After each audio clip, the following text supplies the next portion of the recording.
My name is Thomas Ulmer. I'm the CEO of PKG Health. We are a Melbourne-based, headquartered digital health company. Mm-hmm. And our objective is to provide insights into Parkinson's disease to help people to optimize the treatment. And so we do this with our algorithms. They are the unique source of the information to really generate a report that patients and physicians can use to optimize the treatment of the patients. Interesting. I'm not familiar with, say, the treatment of Parkinson's. I'm super curious in the, if not for this solution, what does that treatment look like, or what's the current state? Yeah, so Parkinson's disease is a disease where sadly there's no disease-modifying treatments available. So all you can do is treat as best as possible a downhill journey. But there's good medication, levodopa, available that helps you to medicate the key symptoms, which is for most people, it's the stiffness of the muscles. So you want to move, but you can't move. Or you have tremor, that a lot of people are familiar with that. But Parkinson's disease is a very complex disease. It's not only expressed through motor symptoms, but also through non-motor symptoms, because people know that they are on a downhill journey. So a lot of people do develop kind of depression and then other symptoms, for instance, constipation. They don't eat properly. Right. So it's a really complex disease. So our solution has really evolved in terms of not only tracking the motor symptoms through our algorithms and a wearable device, but also, so that's kind of what people see. If you think about an iceberg, that's the top of the iceberg.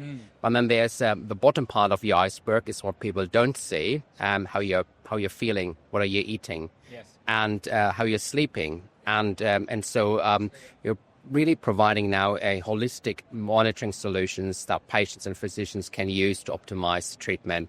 Overall, the medication, levodopa, it can work. The problem is it's very difficult to get the dose level and the timing of the medication right. And so that's where our solution can really help patients and physicians to get the timing and the dose level right to enjoy the best life possible with the disease whilst there's no disease-modifying treatments available. Interesting. So, it sounds like medication adherence is a big area that probably requires that level of monitoring. So is it, and you mentioned both engaging the patient and the physician. So is there a level of RPM, remote patient monitoring that's involved in the meds management? Talk me through the how a little bit more about what optimization. Yeah.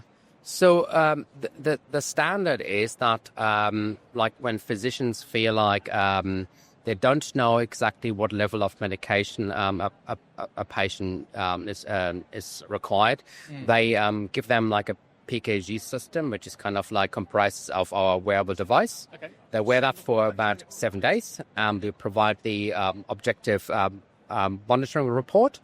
And then they see the physician. The physician then looks at it and makes adjustments to the medication if required. And so we do this as part of routine clinical care. So it's typically an outpatient setting. They get the device, the technology, wear it, and then bring it back to the hospital, have their consultation. And in most cases, actually, it does lead to medication changes. With Parkinson's, in terms of medication adherence, people typically, and that's quite common with neurological diseases, they're undertreated. They think they don't need as much medication. Medication is bad. And we did a study where we actually realized that 4 out of 5 patients are undertreated or not optimally treated. Yeah. And that really can help tremendously to improve the quality of life if you're optimally treated. For instance, we have many patients that weren't able to drive their car. You can drive a car again, or if you can safely do walks and without the risk of falls. So these are the typical improvements we're able to see. Interesting. Lastly, being here at Health Europe, what are the types of conversations you're having with delegates and attendees? Are you seeing that there's a market need, or is there, promising conversations on the provider level? What's the type of conversations that are happening here at the event? Great question. So what we're doing here is like we talk to providers in terms of like what are ways to like remove the barriers to provide better access to our technology. Physicians, patients love our technology, but with digital technologies, like it's usually the problem like who pays for it and what's kind of like the right pathway. And so we have established like a good market access pathway already in the UK, where we included the NICE guidelines. About 50 hospitals use us on a regular basis. And now we're scaling that into like continental Europe. We're talking to kind of like healthcare systems in continental Europe about patient access. Not only that's the provider side, but also we are talking like with other digital technology companies and how they can, for instance, like incorporate our technologies in their offering, or with pharma companies that have medications, and medications are difficult like to administer to get them right. And so we can, through our objective measurement report, we can tell the pharma company exactly like when the patient is under medicated. And so that can help them to find the appropriate medication, and then it can use that as part of their commercial strategy.